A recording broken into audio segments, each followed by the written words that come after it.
You look like English. I just barely got here.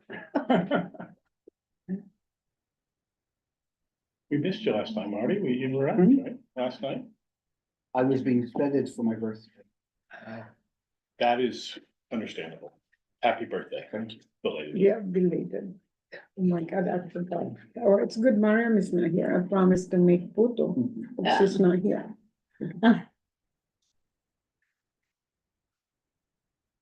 Okay, we are ready to go. All right, good evening, everyone. Welcome to the March 13, 2025 meeting of the Health and Environmental Committee. My name is LB Barosa and I'm the chair of the committee. Tonight we are joined by Assistant District Manager Brendan Burt.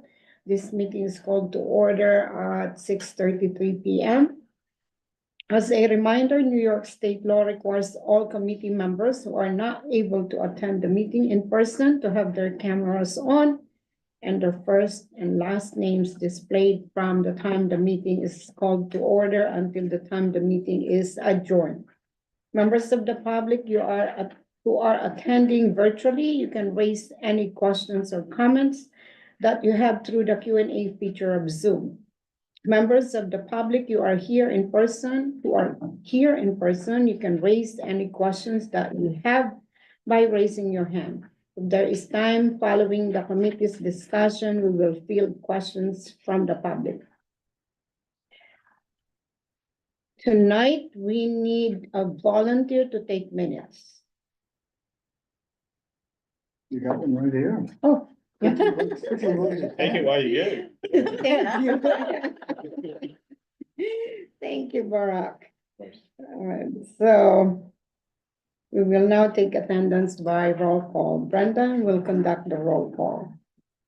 Committee members, I will call your name. When your name is called, please say present. I will announce if there is quorum. Marty Barrett, Present. Ellie Barroso, Present. Barack Friedman, Present. Rupal Kakad, Here. Kevin O'Keefe, Present. Marion Rose won't be with us tonight, and Mubin Siddiqui.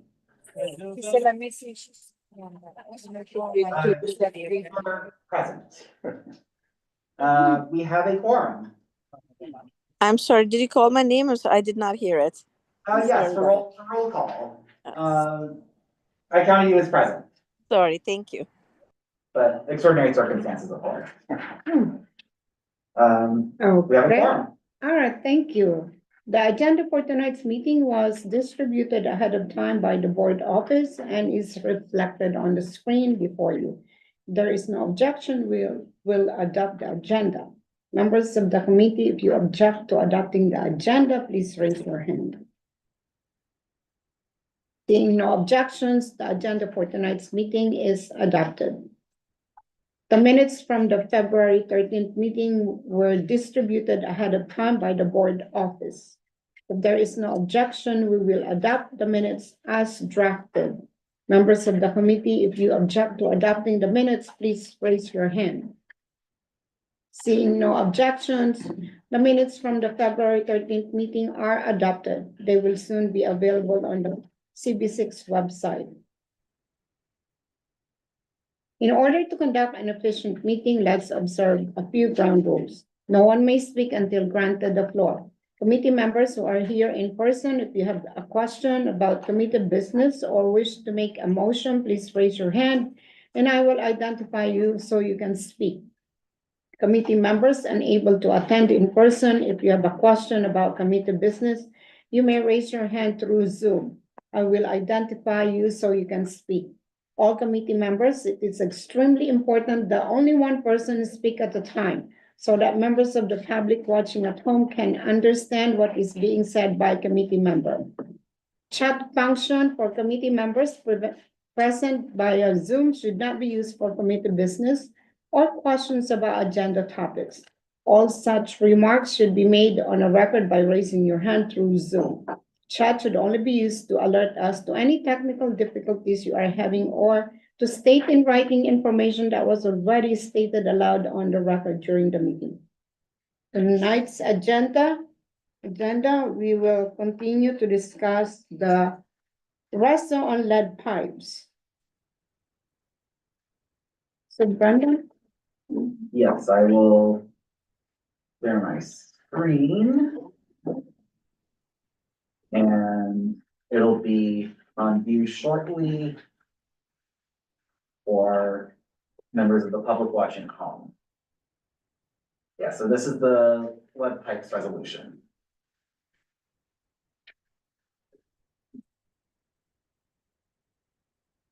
But now.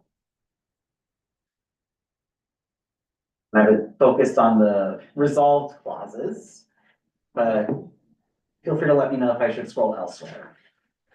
Yeah, can We you do should the probably from the top, Yeah. yeah. Okay.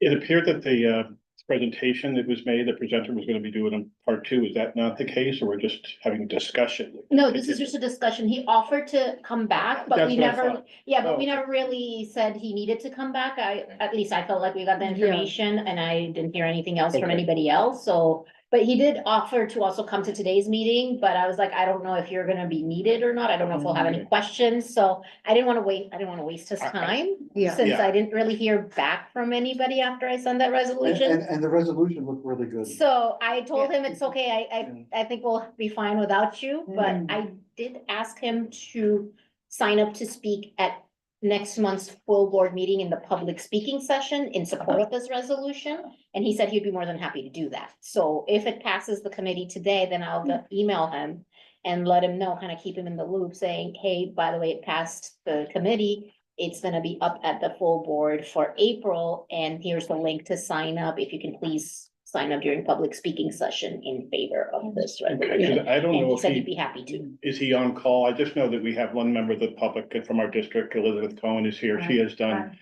a lot of in-depth research on lead pipes. Lead pipes, And it would be nice that if he is, if not, I think, again, we will sure have, Ellen will have a, Yeah, I mean, I don't think he's on call, but I know he's gonna be expecting my email, and he's been really quick about replying to my email, so if you have any questions, I'm sure I can, I can CC you on the email, and he's gonna be more than happy to answer any questions or any concerns or anything.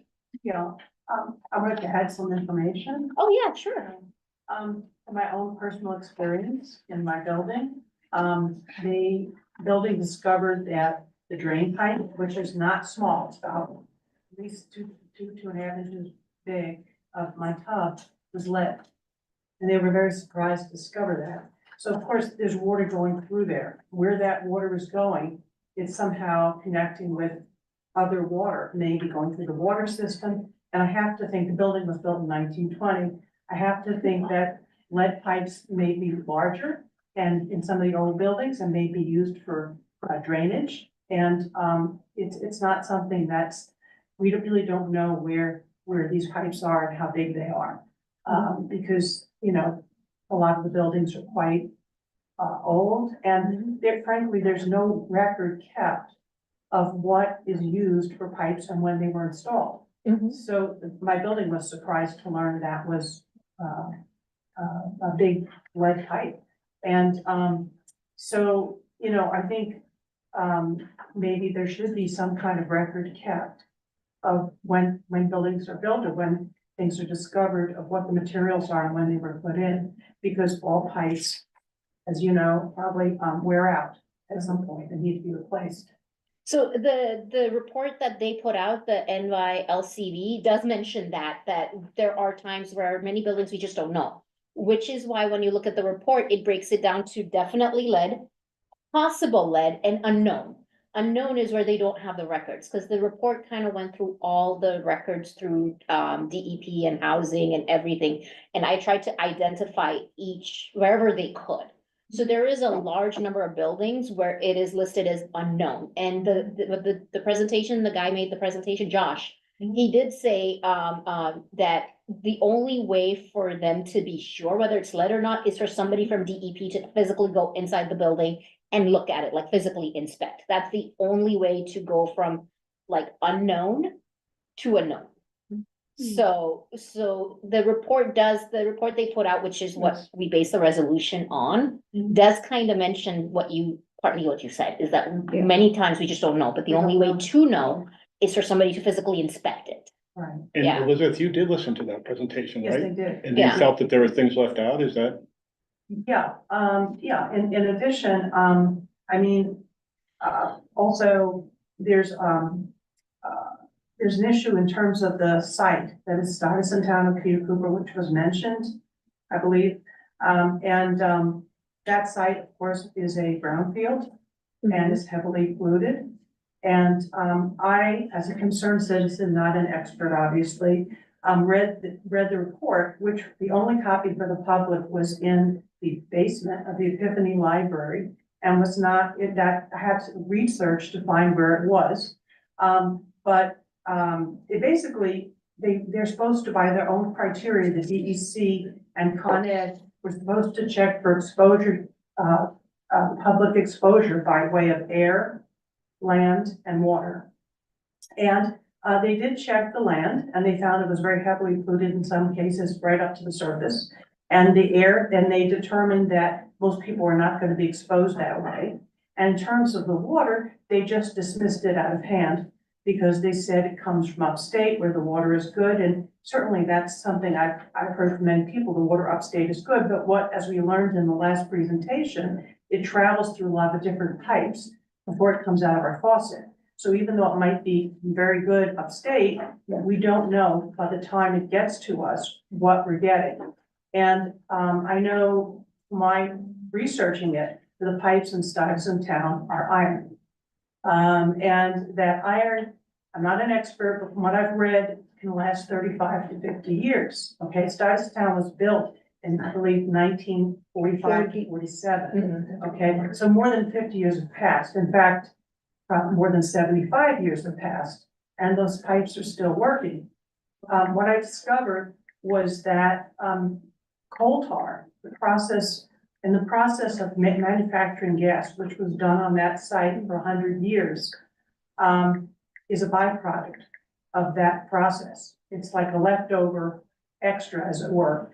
And it was common practice to line the insides, especially of iron pipes, with coal tar to add 50 years of useful life to the pipes. So my guess as a concerned citizen is to wonder if these pipes are still lasting, and they should have expired more than 25 years ago. Maybe because it was readily available at the site, maybe they lined those pipes with coal tar. And coal tar is highly carcinogenic and has many of the substances that are in the ground that we don't want people to come in contact with. And I think the water should be tested. I think, they can take a sample from the buildings. Some buildings might be impacted, others not, and test them. It's not something you can get over the internet yourself or get from the city, like the chemicals they're looking for. Con Ed had to hire a special company, but it's not hard to take a water sample. And I'm just concerned that they just waived any testing, which by their own criteria, they should have done for residents in the buildings, and also apparently did not inform anyone in the surrounding area. And by their own investigation, they think that the area surrounding the site was impacted. So the other thing that concerns me is that according to their regulations, the DEC only had to inform property owners. So that would be the company that owns Stuyvesant Town Peter Cooper, not the residents. And even the property owners across the street who maybe owned a small building were not told, and there was no investigation of what happened there. I have a image I brought with me to share with you of this is the site they say was impacted. I can pass this over to you. If I may. And then this one, you can see, this was the site originally. You can see all the streams leading on and off the site, which lead me to believe that the area surrounding the site is impacted as well. And so in terms of water pollution, it concerns me for residents of the area that they test the water. Maybe I'd like to be wrong. I'd like to find out that it's not impacted, but my guess is that it might be, and we should find out. Well,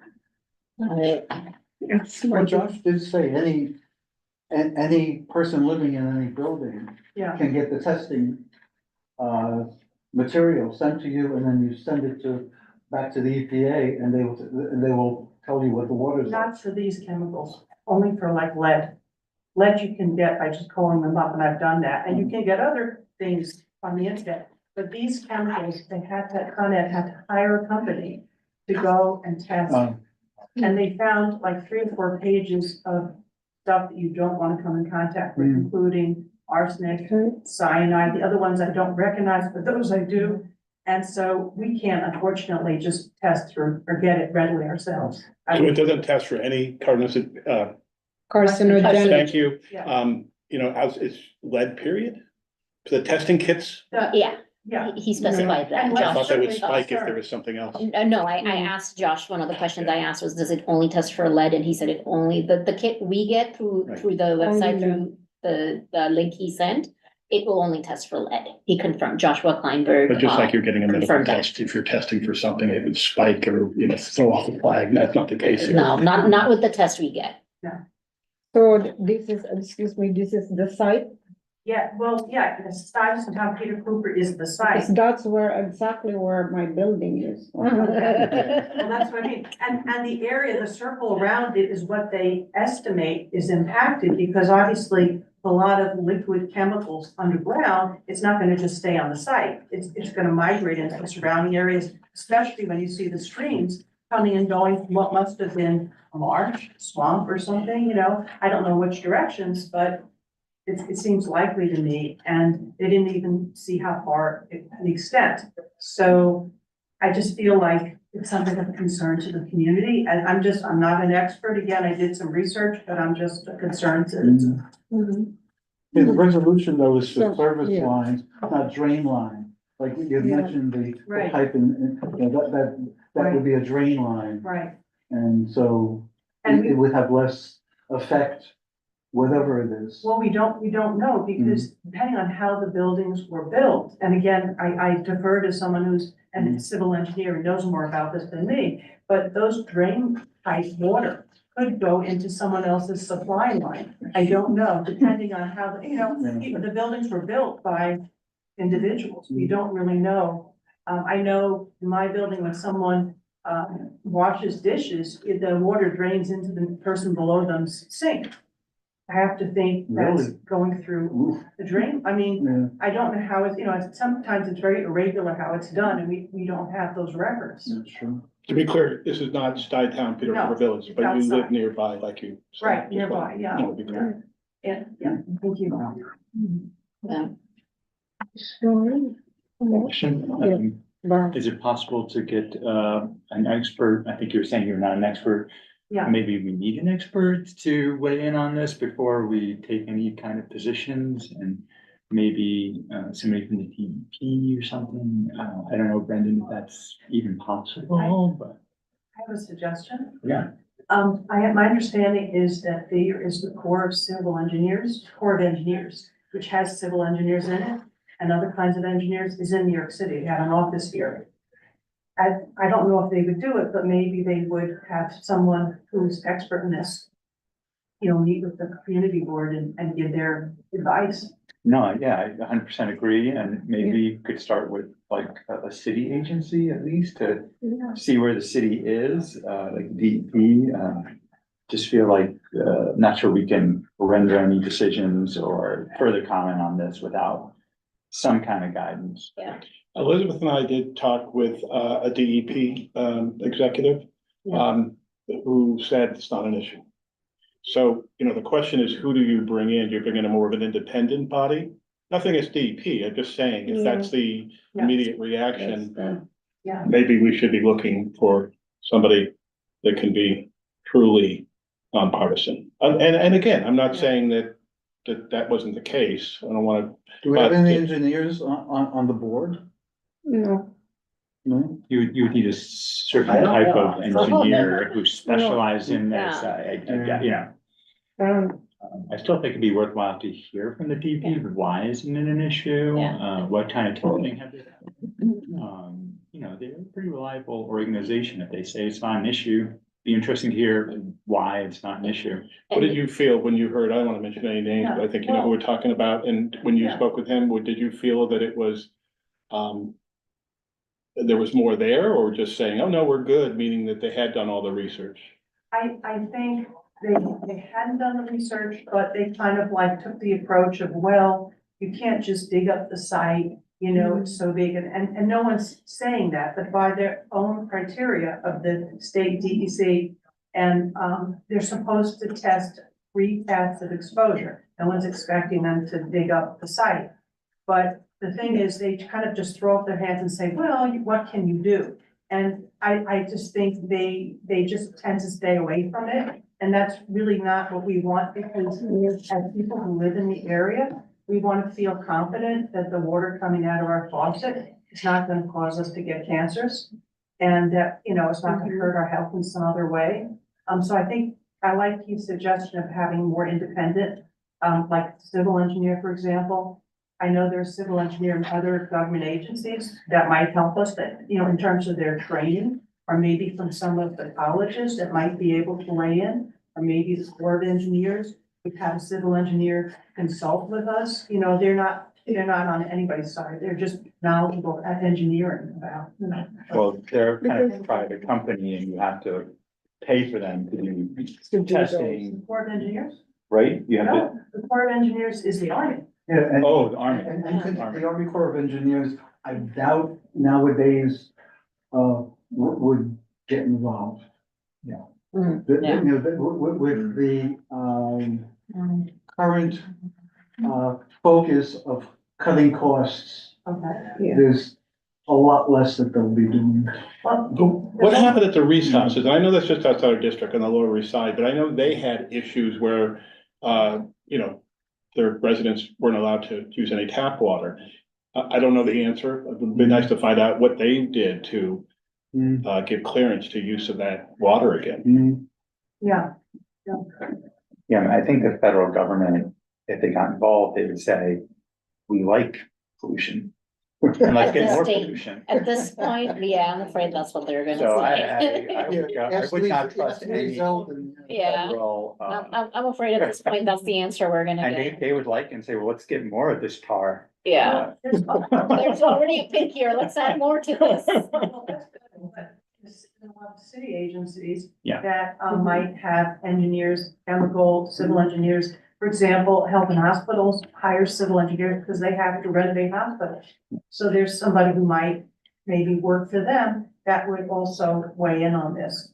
There might be people in the Stuyvesant Town Peter Cooper development that are civil engineers or chemical engineers that could weigh in on this and bring their expertise to this and look at the information with, you know, more informed knowledge than I do as a lay person. Well, let's see, Brandon, if we can I think invite. there's somebody else over there who has comment. Oh, No, yes. I really appreciate your description of the research that was done on the property and that it was the big gas house district. Yeah. As a Peter Cooper resident on a very micro level, when they do, they call it necessary repairs, but it's bearded for renovations. You'll notice the changes in the water in the area when we take it out, there'll be solder. And I call, and there's one person who's very responsive. The system is not responsive, but there's one individual who's fantastic. And I'll just say, can you go down the line? Because they've been in my kitchen before. And I had a fresh thing of the Solo cups and I said, well, taste the water. And they were like, and I said, what is this, twins? You're not, what do you know that I don't know? But then I have to be honest, I use the Brita filter. My dog drinks the bottled water because I don't think it's safe. But it's what 76-year-old housing, trying to figure out how to maintain it as it is as a resident. We have I think at least six inspections. I just went through the lead paint inspection in my apartment where I emptied my closets. So it's a lot to have all of these inspections done. So trying to figure out like, how do we balance staying there, they're maintaining a property. Definitely, it's wonderful if an engineer could investigate it, the site that it's on. You know, it very likely sounds like something's going on. They have it almost looks like a well that they have the big rocks over where they go for testing now, so that they don't have to. It's not as big a deal for the testing, but when it rains and you look from the 10th floor out on the green path, on the edges of the mud, there's definitely something. Like, yeah, there's something there, so it's that balance of like, how do you maintain aging housing and infrastructure? And then me, the tenant saying, I don't want another inspection in my apartment, because I've even joked, I'm gonna charge you guys rent because you're in my apartment so much doing all these inspections. But so, yeah, how could we possibly get someone to investigate? Would I put a small child on a blanket on that grass? No. I wouldn't recommend it, but people are paying an awful lot of money to live there to do that with their children. And I think, I don't wanna be ageist, but I think an aging population is paying a little more attention to this, and people who are in their reproductive years being exposed to this, and young developing children.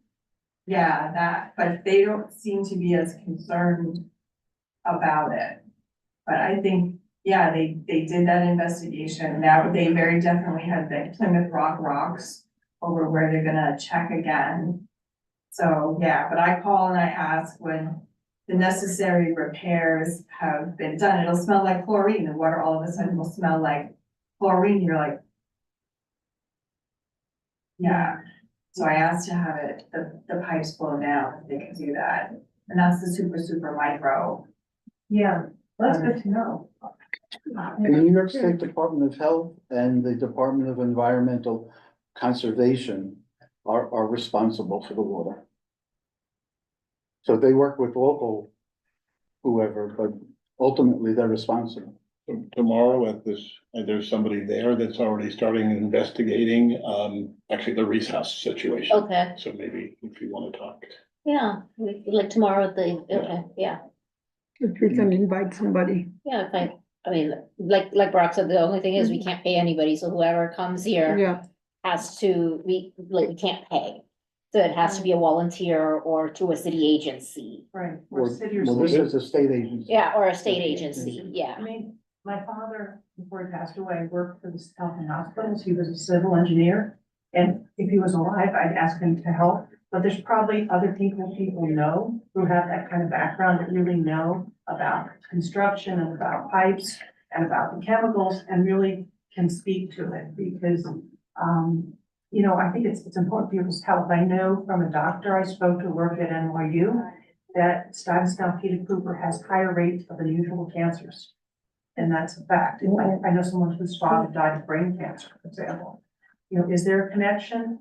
You know, I don't know, but I wonder about it, you know, and I'd like to be wrong. I'd like to find. Yeah, I mean, I'm that's the interested situation in with that. Reese House is the person that you'll meet tomorrow. She's actually Yeah. a tenant leader. She's a taxi cab driver by day. And she's convinced her mom that won't go into her illnesses or because of living there for all those years. Mm. So somebody, another thing, you know, is trust but verify. I think we do need, and I think, Brian, that's a great motion is to maybe Yeah. table it until we get an expert in here. Yeah, I think that. Yeah. I would vote for that. And the Reese house has a similar, is on the same kind of land, even though one's a NYCHA project and one is private and more, you know, upscale. It's the same ground Mm. and about the same vintage. And it was very common practice to line the pipes with coal tar. And coal tar was lying around free for the taking, and they didn't know it that on the site. And I think, and very commonly used on iron. I think they used it. I'm just as a layperson, I wanna know I'm wrong. Wanna know that that's not what they did. I kind of think that this is a much broader issue, that what we're looking at with lead pipes is rather specific. And would be a good start. And looking at the broader issue, which take years, I'm sure, to get information, would come in time, Mhm. you know, and we can chop things up into little portions. This, in fact, is asserting that there is a city council proposal that we're in favor of, which is a start in this direction. Yeah. So I don't think we should necessarily hold this up, Mhm. because again, it'll be months or years before we get Yeah, more it's information, you know? Let me see, these are the common side effects of coal tar. Skin irritation, redness, dryness, burning, or sting sensation, itching, allergic reaction. The less common side effects are psoriasis flare-ups, increased risk of skin cancer, damage to the liver or kidneys. You know, we know there's a few hundred houses in CB6 that are affected with this. Yeah. And I think this resolution is well written and has a lot of information in it. Yeah. And I think we should go with it.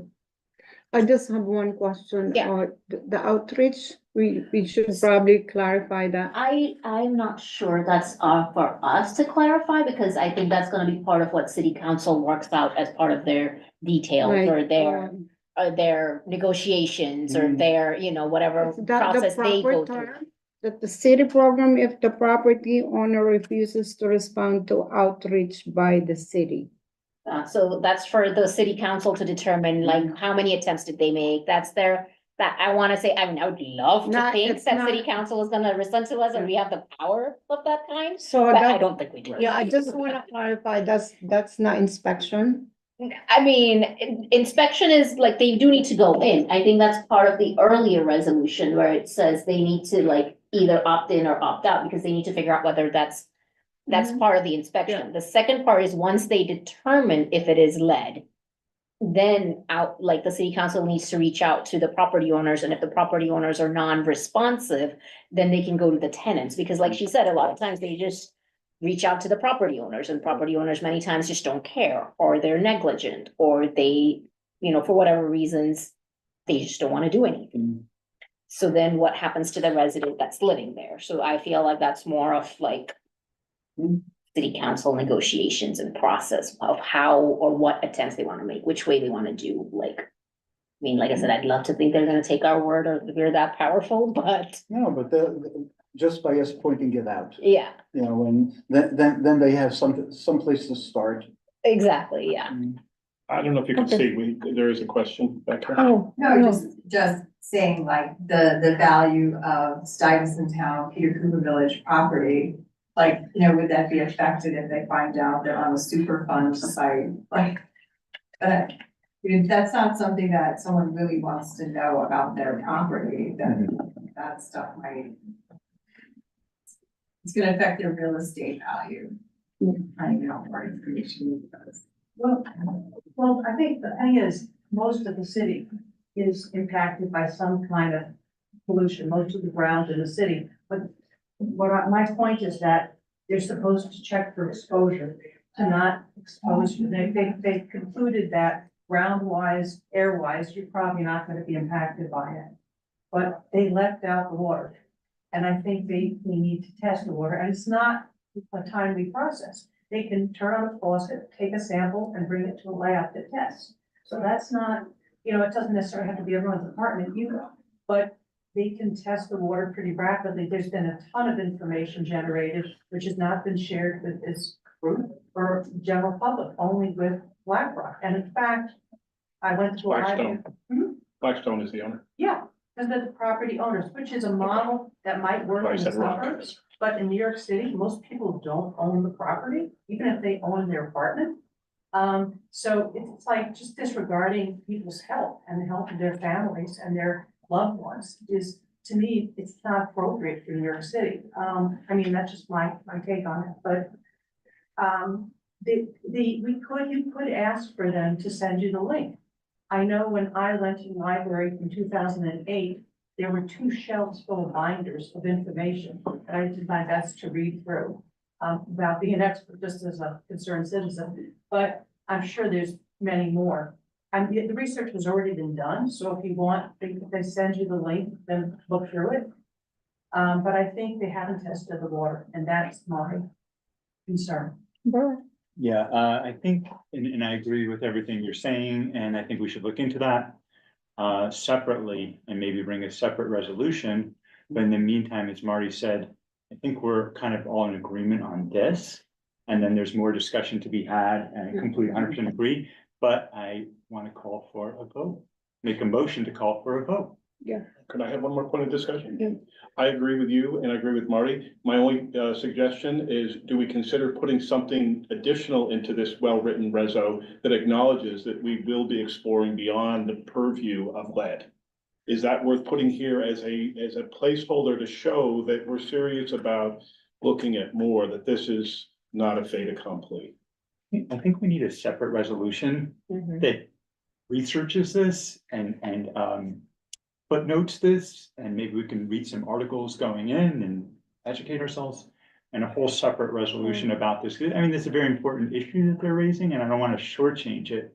Okay, I think it deserves, it Yeah. definitely deserves more attention, deserves its own issue.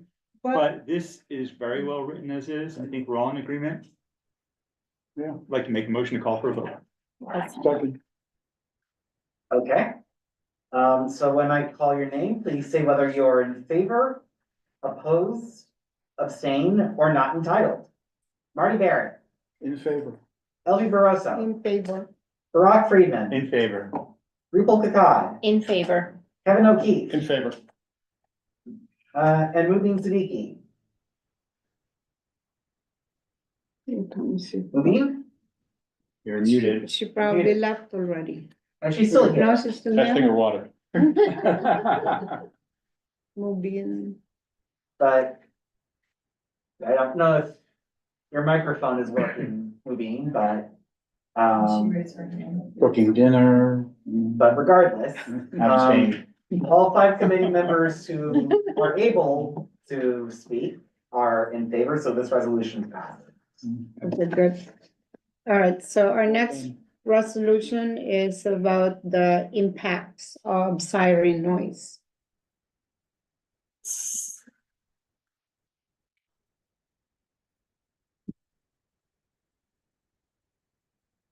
If I could start off the conversation, I just think this is a really well-written resolution and very well, It's, footnoted and researched. we just add in the resolve, something we wanna. I think I said that to Mariam.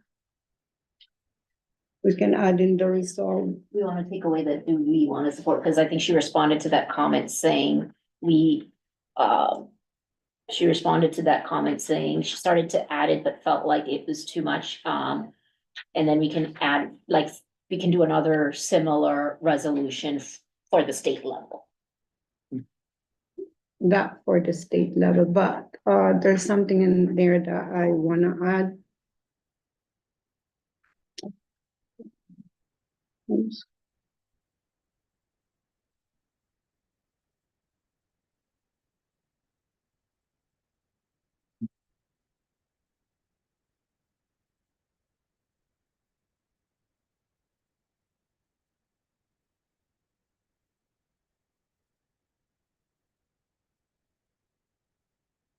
So in the be it resolved that the Department of Environmental Protection and New York Police Department to monitor or enforce the noise code of no longer than 90 decibels for emergency vehicles.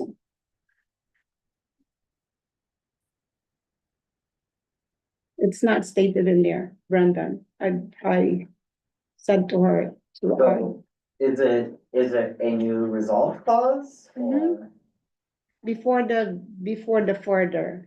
So after the therefore be it resolved, because we wanna, the Department of Environmental Protection, they're not monitoring or enforcing the noise level of 90. So we wanna put that. Department of Environmental Protection and New York Police Department to monitor or enforce the noise code of. Yeah.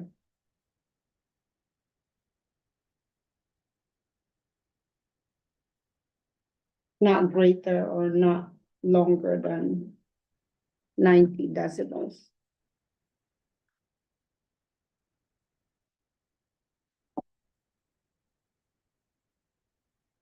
Or emergency vehicles. For emergency vehicles? Yeah,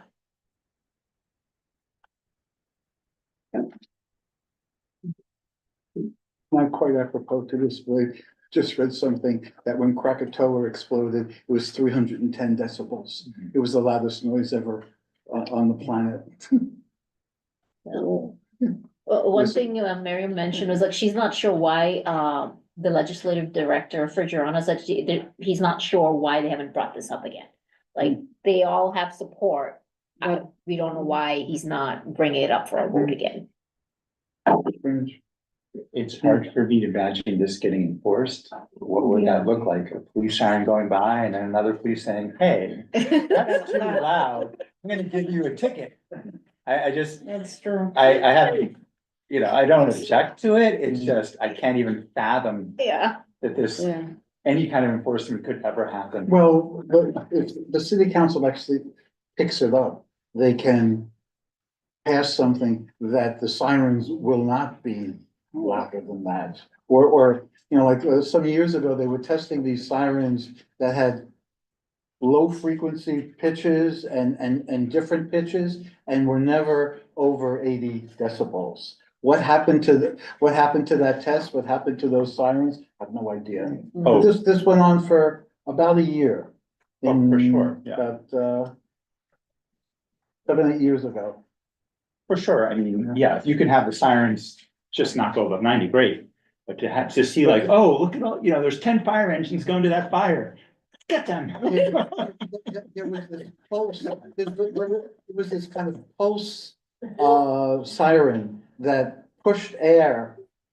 Yeah. That all cars and trucks had to feel the pulse of this, and that would, give them impetus to move, but I don't know what happened to it. Okay. all right, Brenda. I see Oh. Tanya, who's a CD6 member, has her hand raised.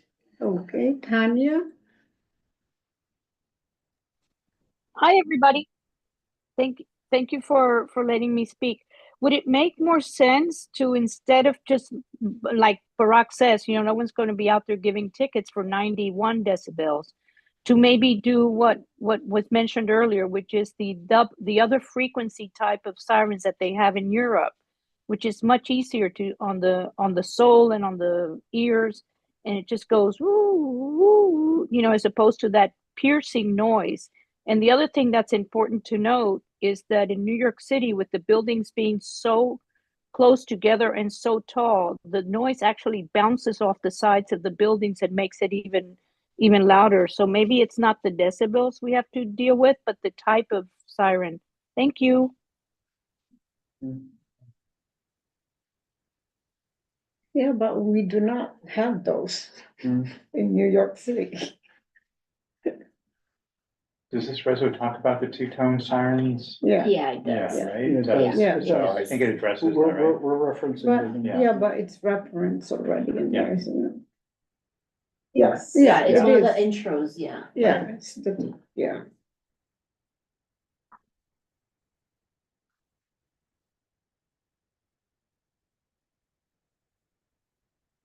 Okay, so let's vote. Motion for vote. Motion for vote. I second. Okay. When I call your name, please say whether you are in favor, opposed, abstain, or not entitled. Marty Barrett, In favor. Ellie Barroso, In favor. Brock Friedman, In favor. Rupal Kakai, In favor. Kevin O'Keefe, In favor.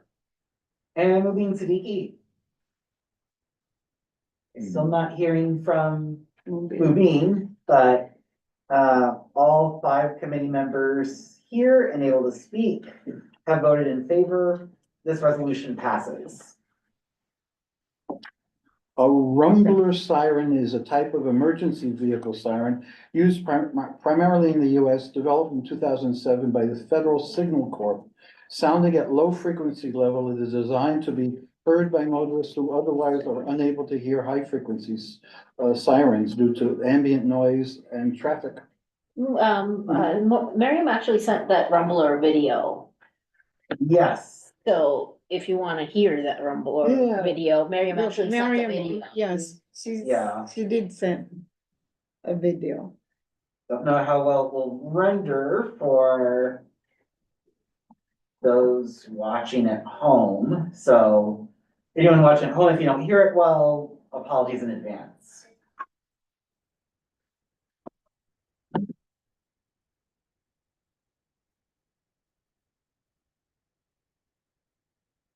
That, like, The Rumbler. Yeah. It's certainly less loud. yeah, but it still gets your attention. Yeah. And there's no other noise that sounds like that, Yeah, so you're not gonna be confused. No, thank you. So we do use it anyway.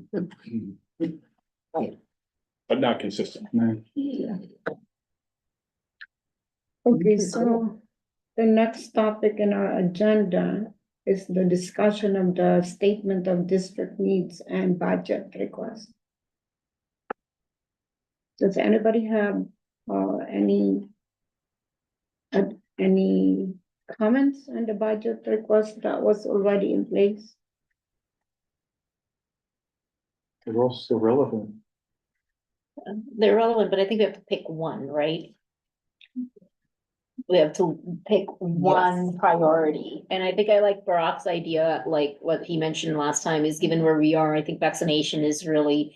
Should be the key priority. I mean, listen, we're getting measles, like measles outbreaks are happening, like measles is not supposed to be a thing, it shouldn't be a thing. Like, why do we have measles suddenly? Polio, like, why Because do we we have have- these things, like, I think vaccination and trying to. Because we have migrants coming in that you cannot prevent. Those are not vaccinated coming in. But the measles outbreak were people who were born in the US, the kids that were born in the US, they had nothing to do with migrants.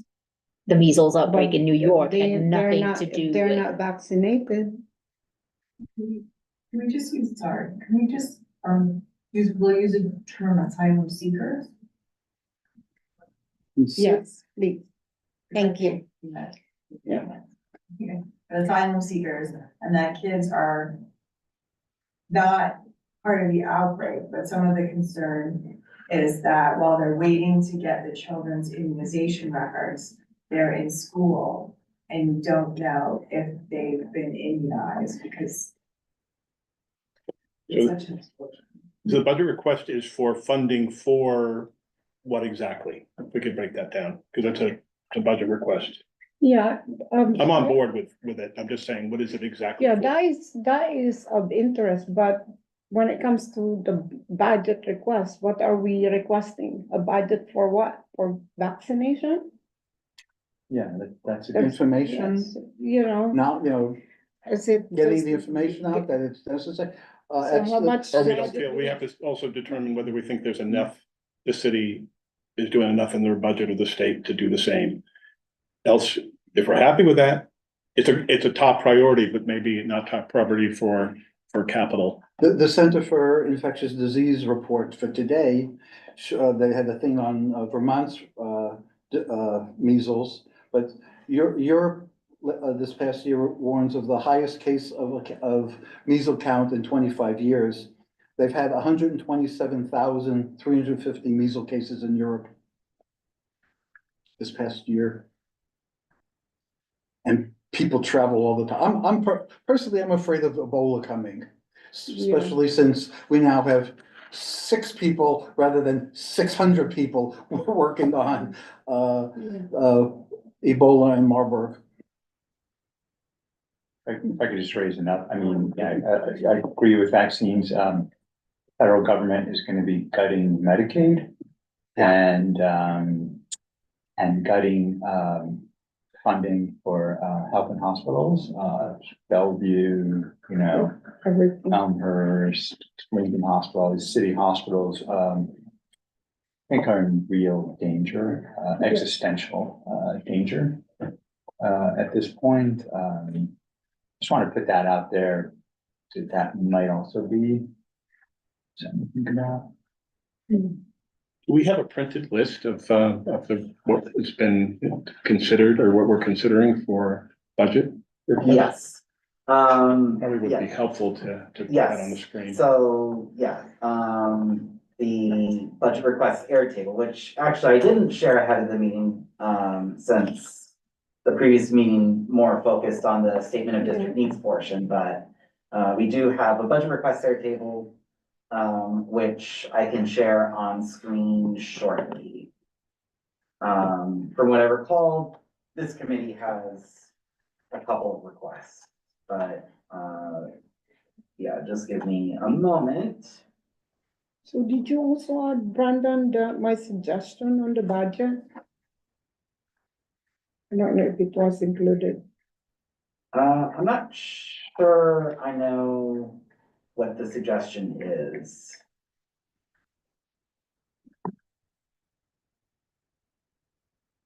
So for the record, these are the two current budget requests for the health and human, the health and environment committee. I was about to say health and human services. Brandon, is there a budget limit? There is supposedly a limit. Yeah. But I've seen community boards go beyond what that. On expense, it's 40, on capital, it's 25. Yeah, that's what we've been told. 40, it's 40 on the expense budget and 25 on the capital. 40 what? 40 lines, 40 what? Line? 40 lines, 40 different expense For the Budget. entire community board or? for board 6. Yeah, okay. For Board board 12 or Okay. whether, there's, you can have 40 expense items and you can have 25 capital items. Okay, But there's no like budget limit. Oh, no, as far as dollar amount, if it's over 50,000 or if it's supposed to go past 5 years, then it's capital. Well, that intergenerational You community, know, if you want to put it on the capital expense line, then it's things, well, it used to be 50,000, I think they raised it, it's maybe 75,000. But it's for things that would be for over 5 years, but for, you know, say, like, I always put adding personnel to a community board 6 office. And so that would always be an expense item, or adding a person to take care of the Personnel park, that's an expense item. yeah. Buying a truck to water the plants, that's a capital item, that kind of a thing. When we wanted to get a new MRI machine or something rather for Bellevue, Bellevue. that was a capital item. Yeah. But Mark, that intergenerational community has been there for 10 years. Yeah, Nothing, takes a while to, nothing things- has been done. it takes a while to get things funded. To That's why I wanna push. to get, yeah, well, you know, like when we wanted to fix the fence on Stuyvesant Park, the west fence, it took 20 years. Oh my God. When we wanted to get just to fix the fence? what? Just to fix the fence? Yeah, well, it was a matter of, they wanted to actually replicate the original fence. Okay. A cab had jammed into the fence in 1987. So, yeah, something like that. And it was, you know, maybe a 20-foot thing that was just broken. And they said, well, this is a historic thing, you know, we really need to Restore. redo the fence. And the mold for the fence was long gone. It was, Ruth Messenger put in, I don't know, 300,000 at the time. We had gotten, I guess, 700,000. Ultimately, I think it cost $8 million to get the fence done. When we wanted to get the 54th Street recreation center, first we wanted the whole thing done. And then we realized, well, you know, gotta get the roof done, and then you get the elevator done, and then you get the pool done. You know, so we broke it up into different pieces and it got done. Oh. It's- The more something costs, the less likely it'll get done. Makes sense. Yeah. If I can, we do not have to make a decision now, right? It's one of our options. No, We can just think about it some more, and I don't think this is something that should be rushed. I agree with that the lead reso should go through, but I do, so this is something different. This, I think, did Josh give us a dollar amount, what it would cost for the? So he didn't, but I read the report that they put out, and what that said is that they, if I remember correctly, and actually I can always pull up my notes, but what I remember is they did like a little pilot study for like maybe 1 or 2 blocks, one of the other boroughs. And they said it cost about $10,000 per, I forget exactly what, like whatever they were measuring. But he said, but the report also said that that was because of a couple of reasons and the cost could be brought down. Couple of the reasons were that it was kind of done in a haphazard way rather than a planned way. And then you can also use economies of scale, right? So if you have like 50 blocks that you're gonna do this on versus 1 block, that can also bring down the cost. But the way it was done was like, instead of being planned, like, oh, we're gonna do this house, and then they dug it up, you know, dug up the streets and did whatever they needed to, and then they put the asphalt back on. And then they realized, oh, we have to go back now right next to it or something like that. So instead of they had planned it better, they could have just done like one stretch in one go and taken care of like multiple houses or multiple pipes. And that would have cost cheaper. So he said that it did cost more, but the report said that the cost could be brought down to about maybe 7,000 or 8,000 possibly with better planning and economies of scale. But are we they can coming have from a- outside the country? I'm just saying, things have changed. So we can have a budget priority item that the 267 properties in CB6 be fixed for lead free and would cost about $1 million or whatever it is. And to have that as a new budget priority item. You know, that's great. that then would tie back into our resolution. So Yeah. it'll need to be like drafted, language will need to be drafted for that. And the office can give some basic guidance on how to draft that language, but. You wanna do that, Marty, to draw? I can help with Yeah. that since I've done some of the research. Yeah. We can work together. I would need the help since Yeah. you have all the information. Yeah, so we can work together. Okay, sounds Alright. good. Okay, good. Yeah. All right, so, But I like what your thought insofar as vaccinations, but what to.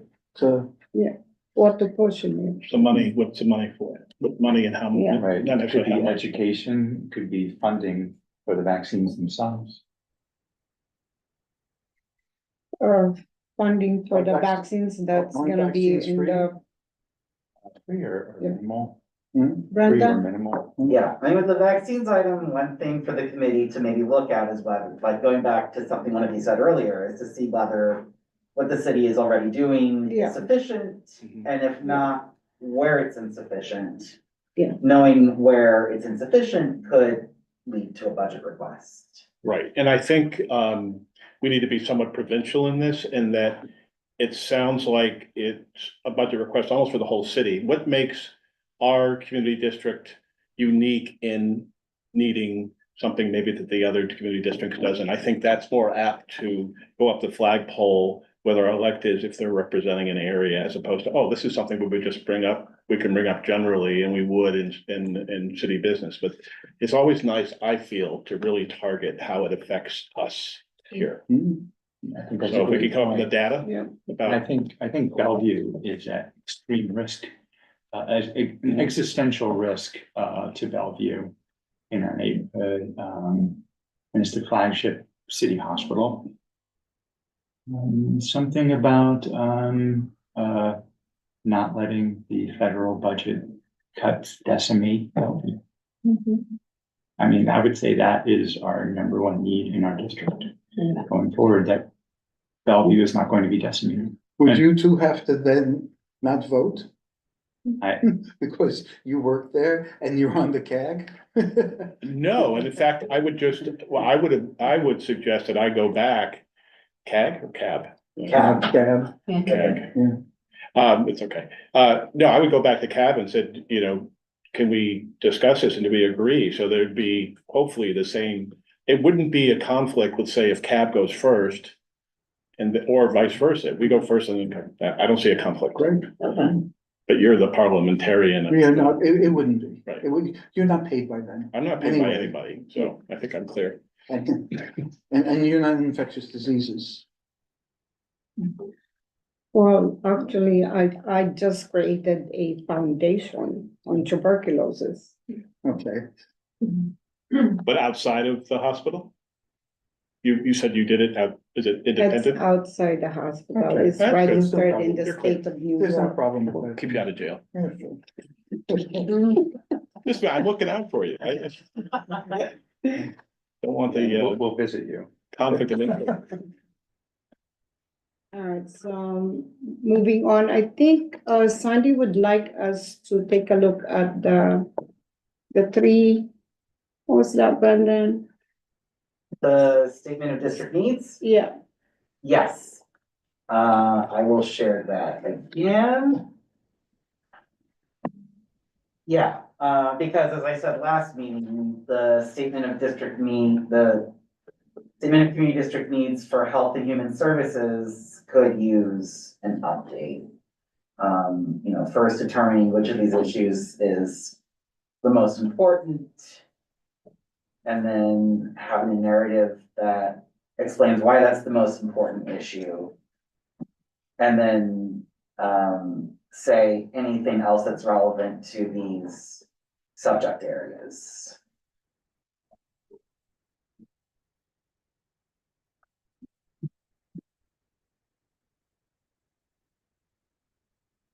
And this is the list that you could choose from as to what's the most important issue. That can.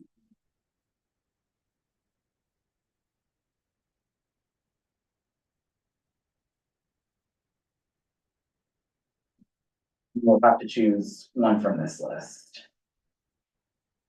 That's the most important. I'm sorry, why is mental health crossed out? Oh, let me see. I think Sandy made. I'll check state. Because we have no mental health or substance abuse here.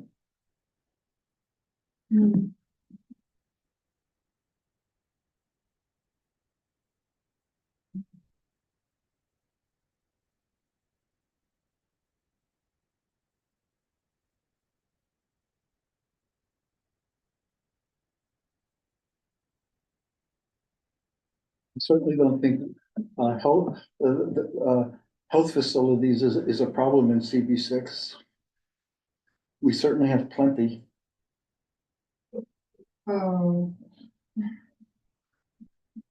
Oh, I think somebody wants to speak. yeah, I mean, we all know that we're gonna be dealing with Mount Sinai, and what that means for our community.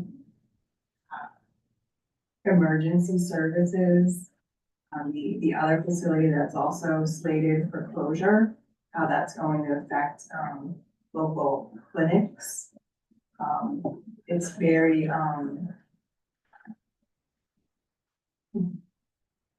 yeah, Brendan, can you very, also focus on the three items? The increased budget on the psych units at Bellevue, the Lenox Hill, it also means back, Mount Sinai, the had psychiatric services for people in our community.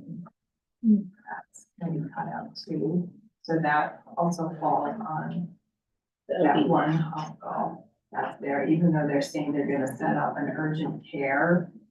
There are urgent cares, but for traumas, there's one trauma center. And even for, prenatal care for people in the area. That's also huge, even at, Bellevue, the NICU, the neonatal. Sorry, it's like, will greatly affect. There's like PMDs, there's urgent MDs, but in terms of, facilities, if you're going to have a trauma or like a stroke.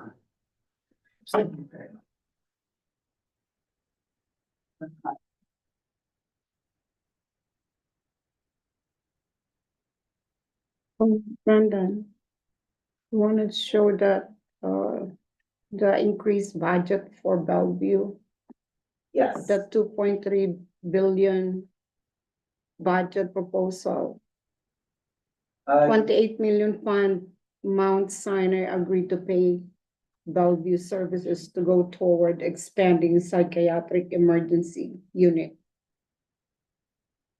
Yeah.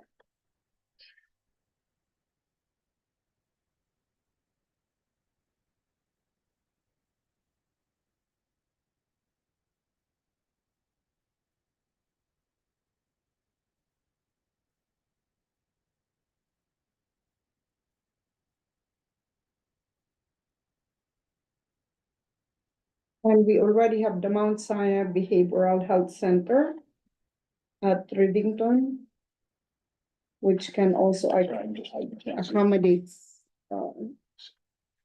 psych emergencies.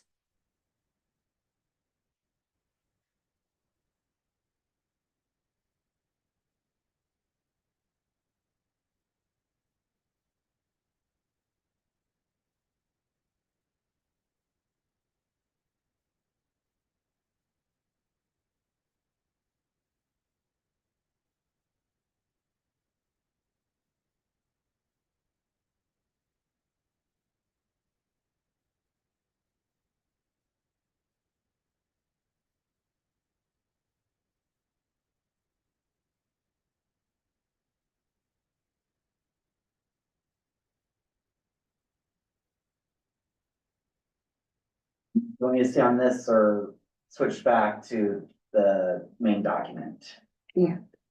Where was this article? This looks like it was in Cranes. Get Cranes in there.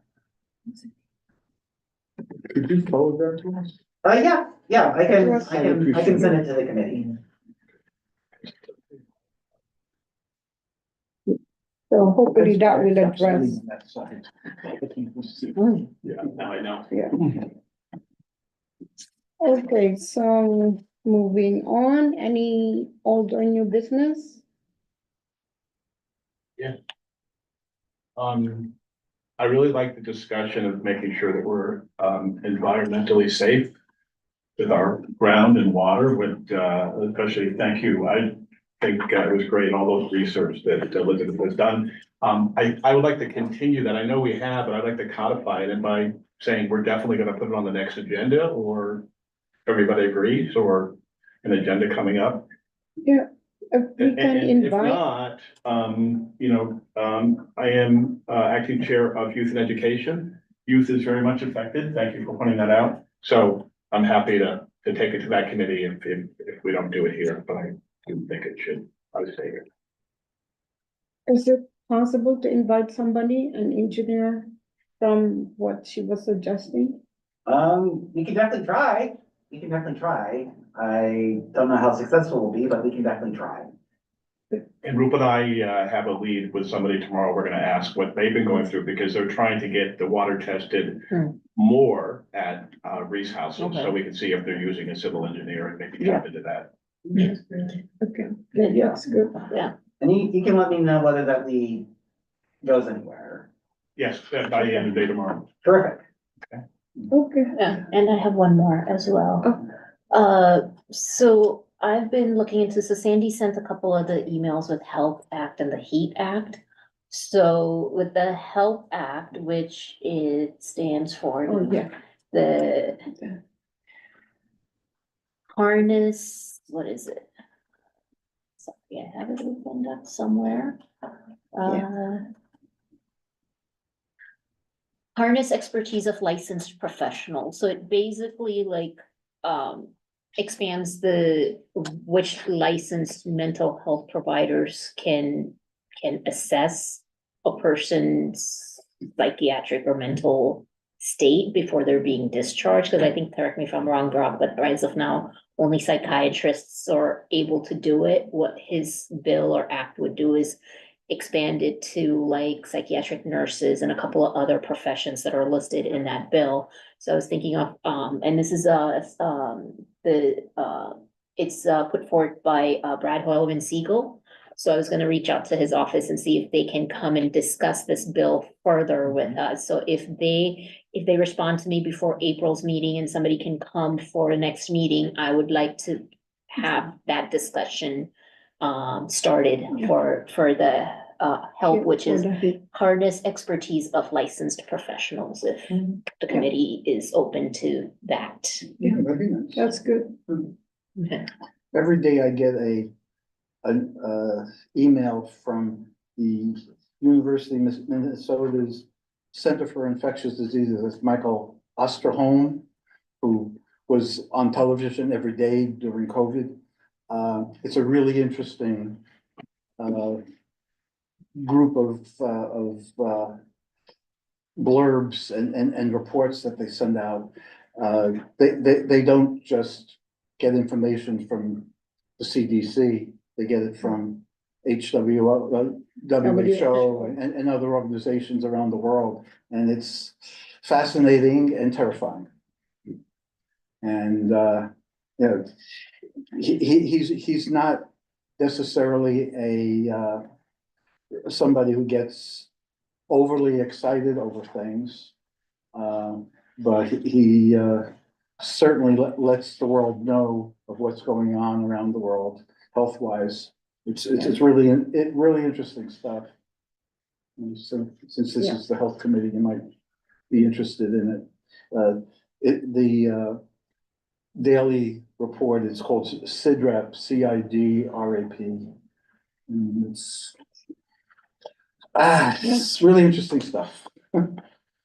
Yeah, I always look at the reports on WHO because we follow the CDC guidelines.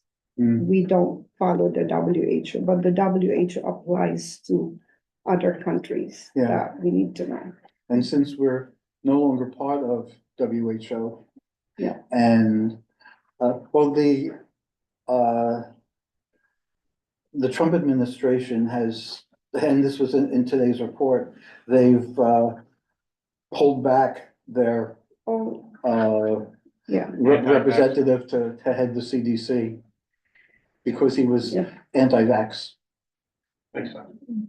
And Cassidy said he would not vote for him, and a couple of other people said they would not vote for him, so they'll find somebody else to head the CDC.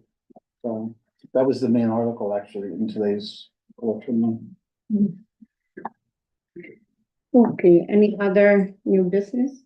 No, I just wanted to put a bow on, do we want to discuss, continue to discuss beyond lead? Is that agreed upon? I think we kind of did, but I don't know if we need to vote on it.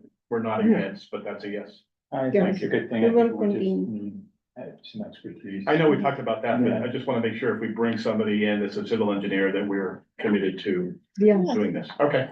Well, the board office has $140,000 from street fair and different things, you know, we can spend some money. It's 122 at last night. How much now? 120. Okay. I remember when there was nothing. It was brand new to get a street fair.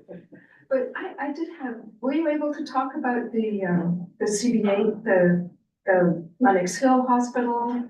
Did Yeah. you have a chance to That's- talk about that? No. No, Yeah, No. Brandon, that's Yeah. what I want, Brandon, to, the They want Lennox to build a Hill. big building, so we got a big building on 58th Street, it's 900 feet tall. Yes, it has nothing to do with the neighborhood, and I can understand why the people there are upset about it. The They are idea there, is it's there. that they're expanding their hospital in a place where it's not wanted, and we need a hospital where one is closing.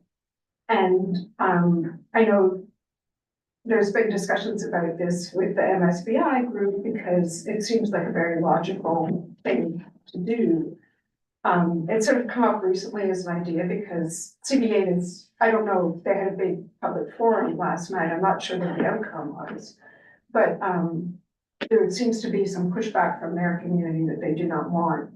They were complaining about the height. Well, I think it's an 11-year. And 10 or 11-year 10 or construction 11-year plan. construction Yeah. period. Yeah, It's too much. So there's multiple Yeah. reasons why they're against it, and it doesn't actually increase the beds. yeah, it Very kind of good. keeps it the same. It just makes every room individual with like high ceilings and basically super fancy place. Nicer place to. To be safe. Yeah. Yeah. Yeah. Which is, nobody's gonna complain about that. Considering I spent 3 days in the hospital a couple of weeks ago, the two days that I was right in the emergency room was not very pleasant. But then they put me in their emergency room offshoot, which was like a regular room, and I felt much better. Which hospital? Presbyterian. Because, I mean, this is the thing, that's the complaint, is that, Bellevue's overtaxed, NYU's overtaxed, it's gonna become worse. So one of the things that the Land Use and Waterfront Committee is looking at is a micro hospital to replace MSBI. So it would be great if, maybe if the health committee would be interested in discussing this and seeing if we would have a position about a new, micro hospital or another hospital or some on Lennox Hill. Somehow, I mean, it's not just a land use issue, it's really how. I think it's a great idea, to bring more down to our neck of the woods, but are they suggesting that they use the existing, Mount Sinai property? Because Mount Sinai is gonna make the difference, say, oh, we're selling that land. Well, they noted that both sites have a lot of difficulty, like what Lennox Hill is, I think, similar age to MSBI, and they both need expensive renovation. Renovation. So, I think that they would appreciate it if they moved and took over those buildings, but that may not happen. Yeah, when St. Vincent closed, they put out nice condos there. Well, and apparently there is a small, Yeah, like micro there hospital is. that's taking on more. right in the corner. There's- Yes. Yeah. But even that, we don't, Keep somebody behind. So how they sold it to the community over there when they closed down St. Vincent's, they said you'll still have an emergency room, but they can't handle traumas, and all of the traumas are sent over to Bellevue. Good. So it's a glorified urgent Yeah, care. that's what it It's is. beautiful, it's lovely, but to say like a micro hospital, it's even looking within that to say like, what would a micro hospital house? Would it be a psychiatric program and psychiatric beds? They're not gonna handle traumas, they're not gonna have prenatal care clinics and birth or a NICU, like what would be in there? Because what was sold to the West Village is not the success that No, of course not. people, yeah. I mean, and we can learn from that. We can learn from that experience.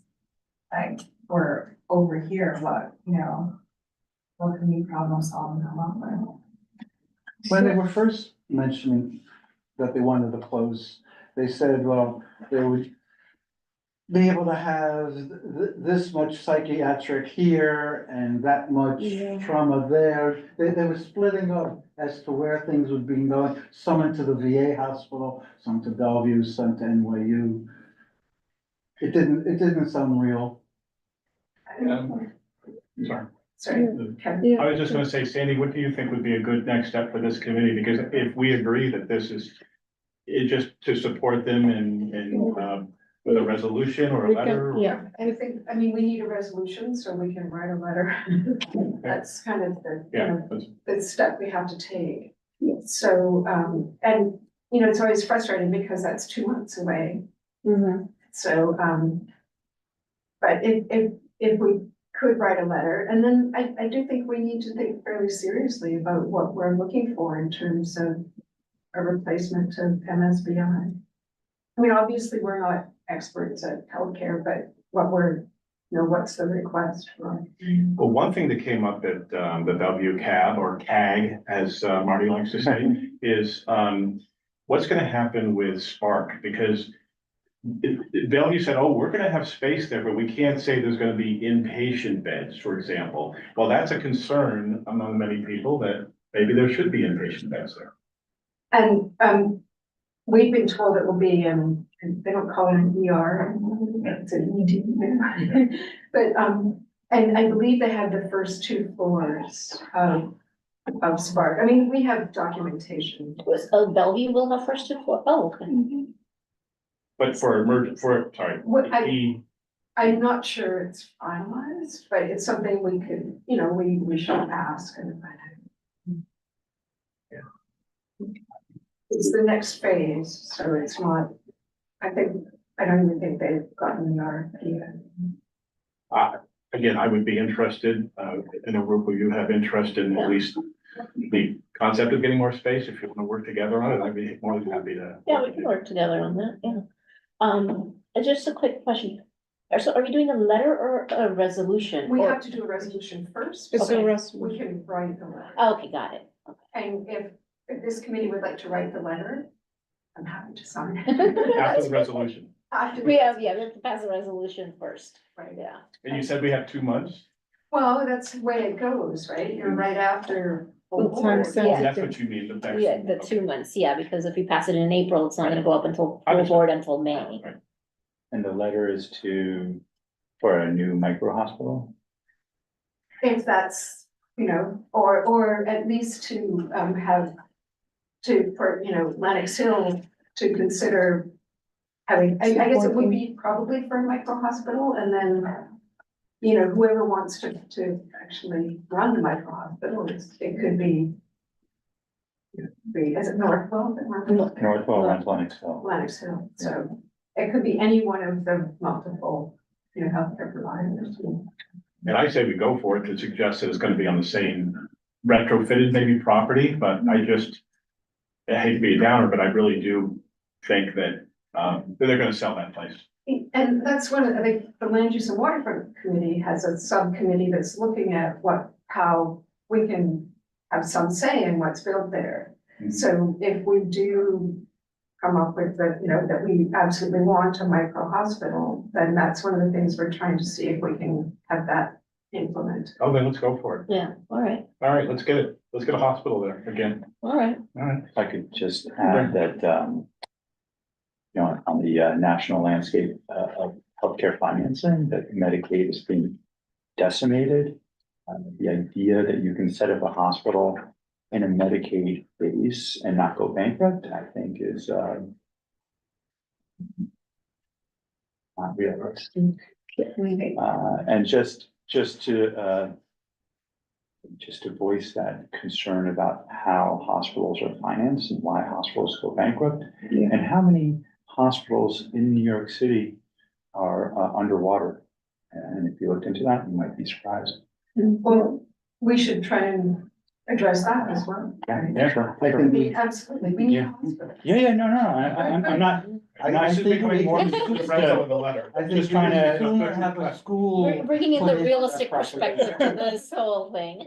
I could sooner see us having them put a school within that property, that whatever they build, than a hospital. I really, Well, yes. Bellevue already has space allotted, and also Yeah. I always forget, but it's like the morgue. The coroner's office, Yeah. Oh, yes, yeah. Has space there as well. So it's coming.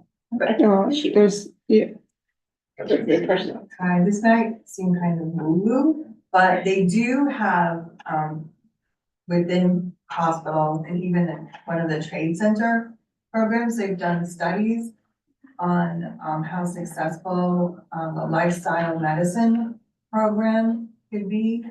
And maybe that would be something within a micro hospital because the top comorbid factors of type 2 diabetes, high blood pressure, hypertension, looking at what people are eating. They have a program within the city hospital.